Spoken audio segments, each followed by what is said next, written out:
Soy Daniel Pernas de DPS Trading y aquí estamos con un nuevo vídeo resumen. Estamos viviendo una fiesta alcista con varios índices en máximos de la historia. De hecho, esta semana, por ejemplo, ha realizado nuevos máximos históricos el Dow Jones. Después veremos cómo están los gráficos, qué implicaciones tiene esto a nivel estadístico y otra muchísima información valiosa. Así que ponte cómodo, empezamos. Hemos terminado una semana bastante movidita con las reuniones de la Fed y del Banco Central Europeo. No hubo sorpresas en términos de tipos de interés, ya que se mantienen constantes, pero hemos conocido el dot plot de la Fed para 2024. Aquí lo tenemos y a tenor de esto pues se pueden prever para el año 2024, según la Fed, 3 bajadas de tipos de interés. Ahora mismo estamos a este nivel y fíjate que la mayoría de miembros de la Fed se mueven 3 escalones por debajo. Bien, esto según las proyecciones de la Fed, pero ¿se lo cree el mercado? Vayamos a la herramienta de CME Group para comprobarlo. Aquí tenemos las probabilidades de bajada de tipos de interés a fecha de 18 de diciembre de 2024. Que haya solo una bajada de tipos de interés en 2024 prácticamente no se cotiza. Que haya solo 2 bajadas, ahora mismo el mercado pues tampoco se lo espera. Que haya 3 bajadas, tal como indican las proyecciones de la Fed, pues tampoco es demasiado esperado por el mercado. Es decir, el mercado, a tenor de esta herramienta de probabilidades, no le está otorgando a día de hoy más de un 1,5% de probabilidades de que haya solo 3 bajadas de tipos de interés, sino que el mercado se espera bajadas bastante más profundas. Es más, ahora mismo estaría cotizando con más del 66% de probabilidades de que va a haber al menos 6 bajadas de tipos de interés. ¿De dónde saco ese 66%? Bueno, pues que haya 6 bajadas de tipos de interés, ahora mismo estaría con una probabilidad del 37,7%, que haya 7 bajadas del 26,1% y que haya 8 bajadas en 2024 del 3,4%. Bien, ¿y ha habido algún tipo de cambio de estas probabilidades respecto a antes de la Fed? Bueno, pues aquí tenemos las probabilidades de hace una semana. Si vamos comparando una a una, vemos que tras el discurso de Powell, los mercados están pronosticando bajadas de tipos de interés con más probabilidad que hace una semana. Por ejemplo, si nos vamos a la fecha concreta de la próxima reunión de marzo de 2024, para marzo habría un 79,5% de probabilidades de tener tipos inferiores a los actuales.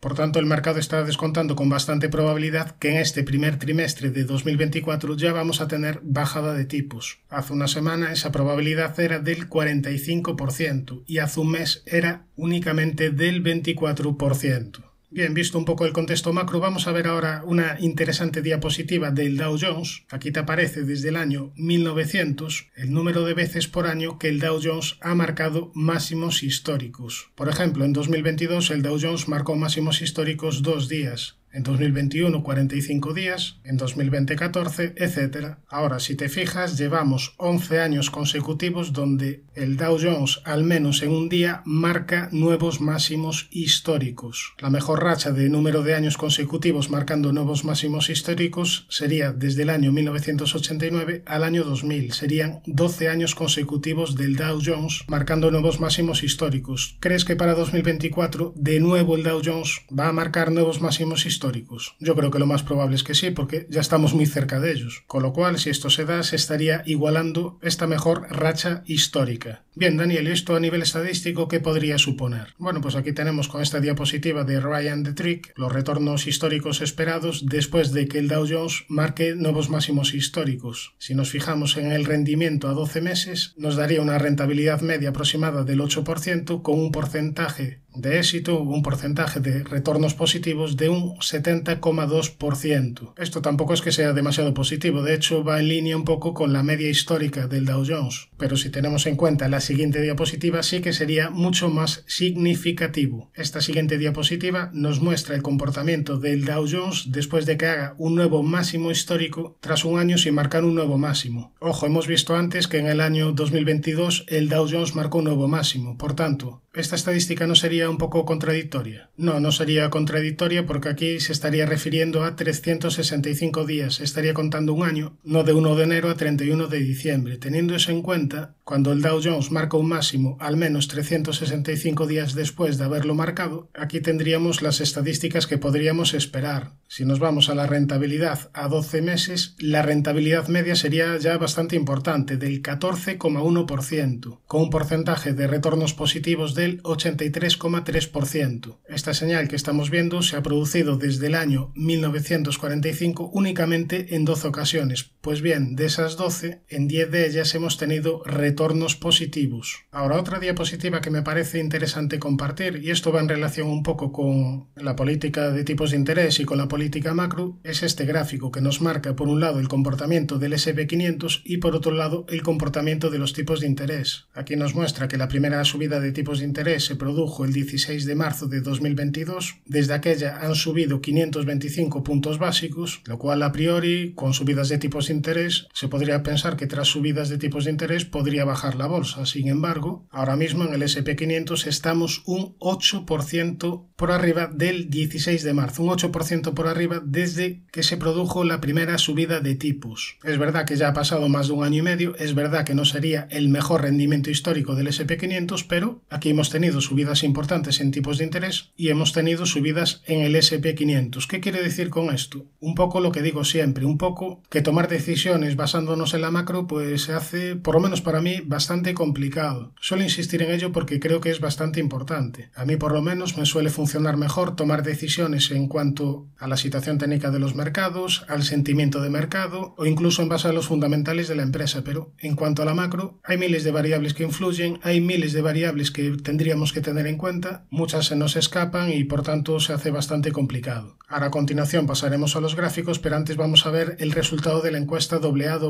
Esta encuesta se realiza los miércoles y podemos ver cómo ahora mismo el porcentaje de alcistas es bastante importante, del 51,3%. Prácticamente serían los máximos anuales y el porcentaje de bajistas pues es bastante pequeñito, de solo un 19,3% frente a la media del 31%. Por supuesto, estos porcentajes se podrían extremar todavía más. El máximo histórico de alcistas se situó en un 75%. Ahora estamos en niveles bastante importantes del 51,3%. Probablemente se va a tener que regular esto y una vez lo tenemos en cuenta nos vamos ya a lo realmente importante, que son los gráficos. 2 segundos para el disclaimer. Comenzamos. Vamos a empezar por el Nasdaq 100, índice tecnológico que en 2023 hasta ahora lleva más de un 50% de subidas. Es el índice que más ha salido de fiesta este año y con esa fiesta ahora habría cumplido el objetivo que tenía pendiente. El objetivo era la zona de los 16.190, este objetivo que comentábamos por canal descendente roto al alza. Ahora con estas fuertes subidas el Nasdaq estaría entrando en una zona de resistencia importante, zona de resistencia de máximos históricos. Estaríamos hablando de niveles de 16.765. Por el lado de soportes, el primero estaría en la zona de los 16.190, después en este hueco alcista, en la zona de la media y en niveles de 14.058 puntos. Nos vamos a ver la situación del S&P 500, que esta semana fue capaz de respetar el nivel de soporte de corto plazo que marcábamos y tras superar los 4.607, tras superar la zona de máximos anuales, ha tenido otro tramo de rebote. Ahora en el corto plazo tendría cierta resistencia en los máximos de la vela del jueves en niveles de 4.738. Aquí nos ha dejado una vela doji de indecisión que tras estas fuertes subidas y tras estar en zona de sobrecompra quizás pudiera tener algún tipo de descanso de corto plazo. Ahora bien, la situación para medio largo plazo es positiva, tendría primera zona de soporte los 4.607, los 4.528, el hueco alcista, la media de 200 y niveles de 4.103. En caso de superar la zona de máximos históricos estaría activando un gran segundo impulso alcista Fibonacci. Ahora nos vamos al Dow Jones, que como hemos visto esta semana ha superado ya la zona de máximos históricos y por tanto aquí lo que podríamos hacer sería marcar un primer impulso y ahora podríamos marcar objetivo pendiente por segundo impulso hacia niveles de 47.250 puntos. Borramos los impulsos y dejamos marcado el objetivo para próximos meses. Aquí el mínimo relevante que no debería perder serían los 32.327. Fíjate, una vez más, lo repito, no sé si recuerdas, pero aquí marcábamos soporte en los 32.540. Fíjate qué jugarreta, perdiendo ligeramente estos mínimos y a partir de ahí la explosión que tuvo el precio. Esto a veces sucede y ya hace tiempo lo comentamos, había mejorado su aspecto técnico tras superar este máximo, después te dejó este hueco alcista y en fin, recuperó claramente el aspecto técnico. Ahora, tras esta fuerte subida, el RSI ya está en niveles importantes de 85, en algún momento momento va a tener que venir algún tipo de descanso. La media de 200 ya empieza a estar un poquito alejada y ahora tendría como primera zona de soporte esta antigua zona de resistencia de máximos históricos en el entorno de los 36.800, 36.950. Después tendría los 35.679, zona de 35.000, la media de 200, el hueco alcista y los comentados 32.327. Ahora nos vamos al Russell 2000, un Russell 2000 que esta semana ha empezado a enseñar la patita alcista, y es que aquí marcamos zona de resistencia importante en los 2033-2034. Llevamos meses comentando este nivel y esta semana intradía habría superado esta zona. Ahora fíjate la vela que nos deja, una vela doji de indecisión en zona de resistencia y tras una fuerte subida. Yo le exigiría un cierre claro por encima de estos niveles. ¿Por qué? Porque esto en el fondo lo que es un canal lateral y corremos el peligro de que aquí venga de nuevo una consolidación.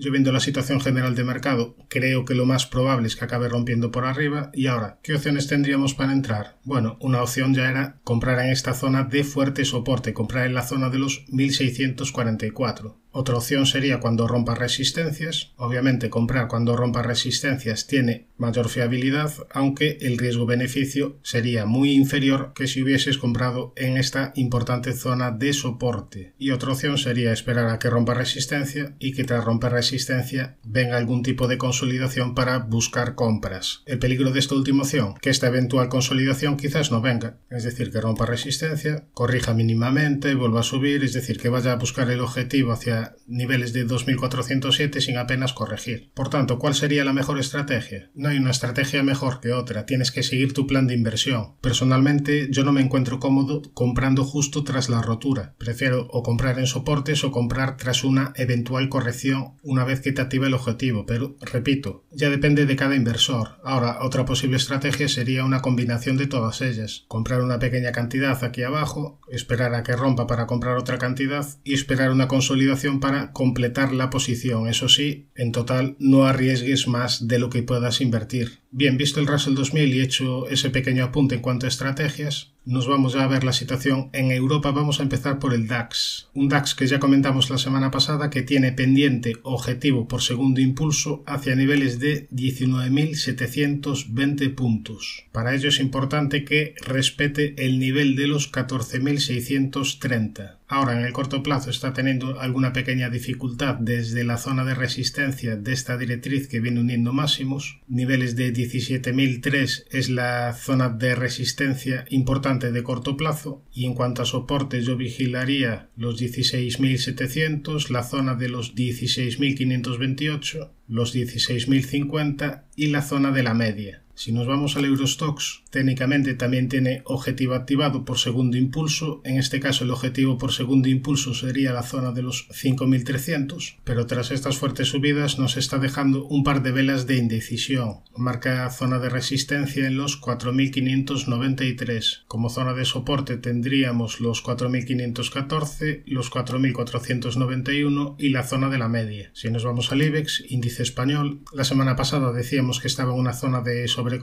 importante y bueno, está teniendo un pequeño descanso. Tiene zona de resistencia en el entorno de los 10.301, primera zona de soporte los 10.060, los 9.741, la zona de la media y muy importantes los 8.879. Nos vamos al índice francés CAC, que al igual que el Dow Jones esta semana ha marcado también nuevos máximos de la historia. Fíjate que esta última subida viene precedida de un pequeño doble suelo que avisamos en el canal y ahora tendría primera zona de resistencia en los 7.654. Bueno, primera zona y única zona de resistencia, porque en caso de superarla entraría de nuevo en subida libre. Nos vamos al índice italiano MIB, que ya la semana pasada había cumplido el objetivo que tenía pendiente por este doble suelo. El objetivo era la zona de los 30.200, pero tiene un objetivo mayor. Este objetivo mayor que tiene pendiente sería segundo impulso alcista hacia niveles de 33.900. Ahora en el corto plazo podría encontrar resistencia en los 30.653 y después también podría encontrar resistencia en esta directriz que viene uniendo máximos. Como puedes ver, tenemos a varios índices con objetivos alcistas activados de medio y largo plazo. Llevamos ya tiempo también comentando en el canal varias estadísticas bastante favorables que ponen las probabilidades a nuestro favor, si bien quizás en el corto plazo en algún momento pudiera venir algún tipo de consolidación para regular indicadores. Lo iremos viendo porque además ahora ya estamos en la segunda quincena de diciembre, esta quincena suele ser positiva, así que como decimos aquí en Galicia, non che sei, quizás algún día de descanso y después recuperación de las subidas. Ahora, como novedad esta semana vamos a analizar de nuevo el Sensex indio, un índice donde la última vez que le analizamos ya decíamos que era un índice bastante fuerte de medio y largo plazo. Marcamos una primera zona de soporte importante en esta zona sombreada azul y justo desde aquí y desde la directriz alcista principal viene este último gran rebote. No tiene ninguna resistencia por el camino, está en subida libre, buen aspecto técnico, aunque ya entrando un poquito en zona de sobrecompra. Tendría primera zona de soporte este hueco alcista, la directriz que viene uniendo mínimos y niveles de 63.350. Nos vamos a ver ahora el gráfico del VIX, índice de volatilidad del SP500, que tiene una primera zona de soporte de corto plazo en los 11,61 y una primera zona de resistencia de corto plazo en los 13,60. En caso de superar 13,60 quizás pudiéramos ver un pequeño repunte de la volatilidad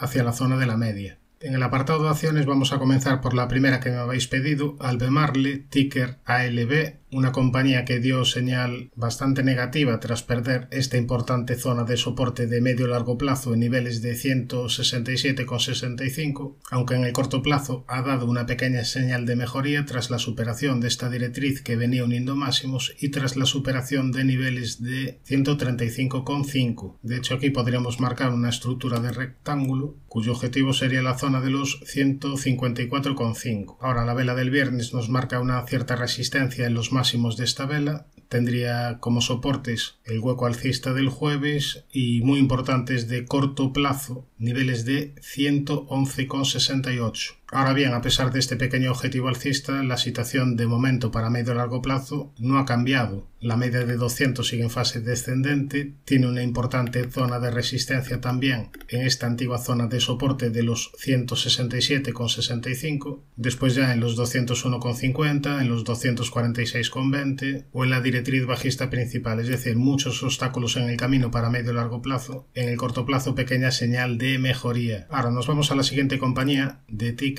AFRM, Affirm Holdings, una compañía que venía tras fortísimas caídas desde los 176 a niveles de $8 y aquí en esta zona de los 8,62 te formó una estructura de doble suelo, estructura de cambio de tendencia. Tras superar los 22,75 activó objetivo alcista que ya estaría cumplido. Fíjate que tuvo varios apoyos en la media, aquí incluso te dejó un hueco alcista, aquí de nuevo otro hueco alcista y a partir de ahí subidas importantes. Tras estas subidas ya el precio está alejado de la zona de la media, tendría primera zona de resistencia en los 46,96 y ya un poquito más arriba tendría una zona pivote importante entre los 48,30 y 51,40 aproximadamente. Esta es una zona de resistencia bastante importante. Nos vamos a la siguiente, Adcore. Esta la quise compartir con vosotros. Es una pena porque la tenía aquí anotada para ver. Dije, vamos a anotarla porque aquí podría activar una divergencia alcista. El problema es que esta semana ya casi la habría cumplido. El objetivo era la zona de los 158,3 aproximadamente. No me ha dado tiempo para comentar esta posible oportunidad. Bueno, una vez que la tenía apuntada, pues aquí la tenemos. Tendría primera zona de soporte este hueco alcista, la zona de la media y niveles de 121. Fíjate que forma la divergencia alcista en una zona de soporte importante. Ahora como resistencias tendríamos los 159 y después ya solo le quedaría la zona de máximos históricos, zona de los 164,76. Ahora sí, vamos a otra que me habéis pedido, Covivio. Ojo con esta compañía porque ahora mismo estamos cotizando a niveles del año 2007, es decir, el que haya comprado hace 16 años pues no estaría ganando absolutamente nada. El coste de oportunidad respecto a otras compañías es brutal. Fíjate que aquí tenemos la caída del coronavirus y prácticamente no ha recuperado nada. Dicho esto, vamos a ver niveles de soportes y resistencias. Primera zona de soporte, la directriz alcista que viene uniendo mínimos. Desde aquí ha venido esta última recuperación.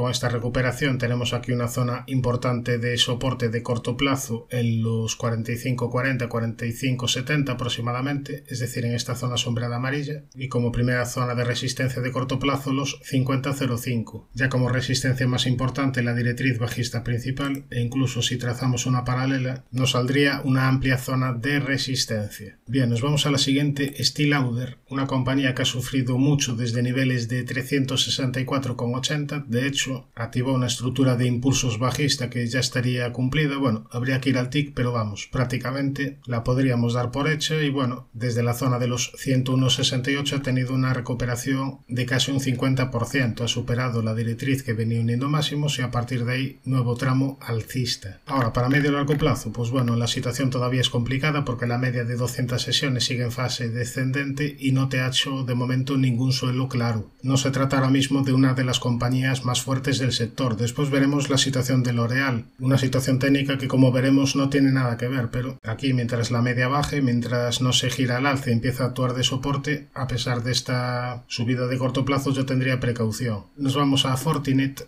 una compañía bastante interesante del sector de ciberseguridad y una compañía que ha tenido importantes caídas desde los 81,24. Además, en estas caídas ha dejado dos huecos bajistas importantes. Este último, gracias a estas subidas, ya estaría cerrado, lo cual es positivo, y también es positivo que haya respetado el nivel de soporte importante de largo plazo, es decir, esta zona sombreada en niveles de 42,61. Aquí en este entorno te dejó esta importante vela alcista y a partir de ahí vienen las subidas. Ahora veremos el comportamiento de Fortinet en la media de 200 sesiones. Aquí la media trató de resistencia. Sería importante continuar con las subidas y dejar la media atrás, que la media se girase y empezase a actuar de nuevo de soporte. Por tanto, la media sería la primera importante zona de resistencia. Después tendríamos los 85,68 y el gran hueco bajista. Para medio o largo plazo, soporte importante en los 42,61. Por cierto, otra compañía del sector, Palo Alto, de la que hablamos no hace mucho y de hecho la traje como ejemplo de acción de alto crecimiento, pues recientemente habría cumplido ya el objetivo que marcábamos por segundo impulso alcista. Bien, nos vamos ya a la siguiente, nos vamos a L'Oréal. Acuérdate del aspecto técnico de Steel Lauder y fíjate que no tiene nada que ver con el aspecto técnico de L'Oréal, que está claramente en tendencia alcista. Ya hace tiempo que venimos hablando bien de esta compañía. Aquí te había hecho una estructura de doble suelo rectángulo que ya estaría cumplida. La zona de soporte de largo plazo importante serían los 296,28 y tendría una zona de soporte intermedia importante en los 372 y en esta zona sombreada en el entorno de los 359. Antes de ello podríamos encontrar soporte en la zona de la media que está girada al alza. Como zona de resistencia los 455,25 sería la única resistencia porque en caso de superarla entraría de nuevo en subida libre. Nos vamos a ver la situación de Oracle. Aquí tenemos el gráfico, una compañía que en el medio y largo plazo lo ha hecho bien, pero en el corto plazo ha hecho techo en niveles de 127,42. De hecho, si proyectamos el doble techo, nos saldría un objetivo bajista hacia la zona de los 97,30 aproximadamente. Además, ha dejado dos huecos bajistas importantes y estos dos huecos bajistas lo ha hecho con bastante volumen. Por tanto, yo de momento tendría precaución en esta compañía. Al menos le exigiría rellenar este hueco alcista y superar los 117,67. Estas serían las dos primeras señales positivas, y si nos vamos a un gráfico semanal tiene cierto soporte en este entorno de los 99,26 y un poquito más abajo estaría la zona de la media de 200 sesiones en semanal. Esta ya sería una zona de soporte bastante importante. Después también soporte importante en el entorno de los $60. Nos vamos a ver la situación de PepsiCo, una compañía que desde los 192 a los 154 ha tenido una caída de aproximadamente un 19-20%, una caída que en este tipo de compañías ya es relativamente importante. Si nos vamos aquí a este gráfico semanal lo podemos ver. Las caídas importantes anteriores, fíjate, la del coronavirus fue de un 29%, pero la anterior de un 20%, la anterior de un 22%, la de 2008 fue más importante, pero porque en general el mercado de valores lo pasó mal con la crisis de 2008, aquí la caída fue del 40%, pero normalmente no tiene grandes caídas este tipo de compañías. Por tanto, volviendo al gráfico diario, este tipo de compañías, si quieres dar una mayor estabilidad a tu cartera, tener una o dos compañías de este tipo pues te lo podría dar, ya depende de lo que busque cada inversor. Ahora, técnicamente tiene zonas de resistencia en estos antiguos mínimos que además coincide con la media de 200. Estamos hablando de niveles entre los 172 173 dólares. Después ya la siguiente estaría en los 180,80 y en niveles de 192,66. Primera zona de soporte los 164,80, es decir, esta zona sombreada, y después ya tendría los 154,65. Nos vamos a ver la situación de Pinterest, una compañía que tuvo fuertes caídas tras la activación de una gran estructura de rectángulo, es decir, el gráfico te avisó de que podían venir curvas y además te avisó con varios huecos bajistas que fue dejando por el camino. A partir de ahí caídas muy importantes, pero ahora en el corto plazo está teniendo una recuperación. De hecho, objetivo pendiente por este rectángulo, el objetivo sería la zona de los 38,40 aproximadamente. Eso sí, tras estas fuertes subidas de corto plazo, la zona de la media ya está alejada. Esta sería la primera zona de soporte importante junto a este hueco importante alcista. Después ya tendría como soporte la directriz que viene uniendo mínimos y niveles de 23,59. Nos vamos a la siguiente, Recordati. Vamos a ver primero gráfico semanal, donde esta última recuperación viene desde la directriz alcista principal y aquí incluso podríamos marcar una especie de divergencia alcista. Es verdad que no es de las más claras, pero podríamos marcar objetivo hacia niveles de 51,40. Ahora, si nos vamos a un gráfico diario, tendría primera zona de soporte los 45,55, los 42,50 y los 41,22. Primera zona de resistencia los 48,35. Nos vamos a la siguiente, Teleperformance, compañía que ha tenido fortísimas caídas, compañía que creo que muchos de los analistas fundamentales la está siguiendo porque esta valoración es bastante atractiva, pero también hay otro grupo de analistas fundamentales que comenta que quizás pudiera verse perjudicada por la inteligencia artificial, que quizás pudiera verse perjudicada por este aspecto disruptivo. Yo ahí no me voy a meter porque no es mi terreno. Lo que sí voy a hacer va a ser comentar su aspecto técnico. Su aspecto técnico pues de momento es peligroso. Media de 200 sesiones en fase descendente y actuando de resistencia, tendencia bajista con varios huecos bajistas por el camino. Mientras la media no se gira al alza y empieza a actuar de soporte, pues tendría precaución. Por tanto, primera zona de resistencia a la media y niveles de 138,05. Después este hueco bajista y la directriz bajista principal. Como ves, muchos obstáculos por el camino. Nos vamos a la siguiente, Upstart. Como os gustan las compañías que caen una barbaridad. Esta compañía cayó de los 401,49 a niveles de 12 dólares. Después aquí te formó un doble suelo y a partir de ahí subidas muy importantes. Tras perder la directriz que venía uniendo mínimos, de nuevo se retoman las caídas y ahora últimamente lo que hizo fue dibujar una divergencia alcista. Esta divergencia ya estaría cumplida, el objetivo era la zona de los 41 y una vez que te cumple el objetivo aquí te ha dejado dos velas doji, velas de indecisión. Marcan resistencia en los 46,90. Además fíjate que aquí esta zona coincide con este antiguo hueco bajista, por tanto de momento quizás pudiera tener dificultades para continuar con las subidas. Ahora, primera zona de soporte a la media y niveles de 19,84. En el apartado de divisas tenemos aquí el gráfico del euro-dólar que ha tenido subidas esta semana, pero estas subidas de momento se han frenado en el máximo anterior, en la zona de los 1,1017. Esta sería la primera zona de resistencia. Zona de soporte los 1,0724. Además, si nos vamos a un gráfico semanal, fíjate que la subida se frena en la zona de la media de 200 sesiones. Superarla sería positivo para el euro-dólar. En materia primas tenemos aquí el gráfico del oro, donde aquí te había dejado una vela bastante negativa marcando resistencia en los 2146, a partir de ahí caídas, y aquí como positivo la vela del miércoles que nos marca cierto soporte en los 1973. Veremos si a partir de ahí tiene continuidad el rebote. Primera zona de resistencia en los 2049 y niveles de 2070. Respecto a la plata, también había avisado de que podían venir caídas tras esta vela en zona de resistencia. a partir de ahí caídas importantes y ahora de nuevo con la vela del miércoles, al igual que en el oro, nos marca cierto soporte. En este caso en la plata nos marca soporte en los 22,50. Primera zona de resistencia, los 24,31. Respecto al petróleo Brent, aquí ya habíamos avisado de que había perjudicado el aspecto técnico tras perder esta directriz que venía uniendo mínimos. A partir de ahí esta zona se convirtió en resistencia y vinieron caídas. Si nos vamos a un gráfico horario, en gráfico horario avisó de mejoría tras la aparición de una divergencia alcista, a partir de ahí subidas importantes y ahora la media que antes era resistencia aquí ya te ha actuado de soporte. Suscríbete al canal si te ha gustado toda esta información y no te olvides de activar la campana para no perderte ningún contenido. Un saludo, mucha precaución y buenas inversiones.